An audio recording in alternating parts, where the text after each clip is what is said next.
Et l'actualité internationale, la guerre au Moyen-Orient. C'est toujours le flou qui domine. Pour mettre fin durablement à la guerre, l'Iran a fait état de progrès aujourd'hui dans les négociations avec les États-Unis, mais a écarté l'espoir d'un accord imminent.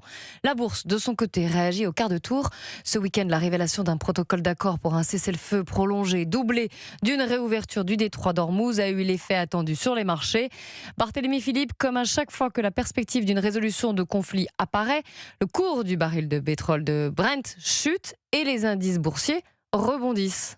Oui, le cours du baril navigue autour des 95 $, en baisse de 5% par rapport à la clôture vendredi. Et les marchés rebondissent. Le CAC 40 progresse de plus d'1,5% à la mi-journée, comme les autres places européennes. Malgré 3 mois de guerre et des espoirs de paix sans cesse douchés, les marchés sont optimistes, explique John Plassard, analyste chez Cité Gestion. On est dans l'anticipation qu'il puisse y avoir un accord. Le marché continue à parier qu'on est dans une situation d'inflation transitoire qui ne sera pas dramatique pour les marchés financiers. Depuis le début du conflit, les économies européennes sont plombées par le choc pétrolier. La Commission vient d'abaisser sa prévision de croissance annuelle à 1%. L'inflation devrait remonter à 3%. À l'inverse, les marchés font mieux que résister. Les indices américains ont nettement progressé depuis le début du conflit.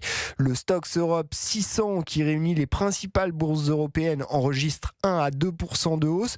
Petit bémol, le CAC 40, un peu à la traîne, moins 1 à moins 2% par rapport à son sommet du 27 février, à la veille de la guerre. Barthélémy Philippe du service économie d'Europe.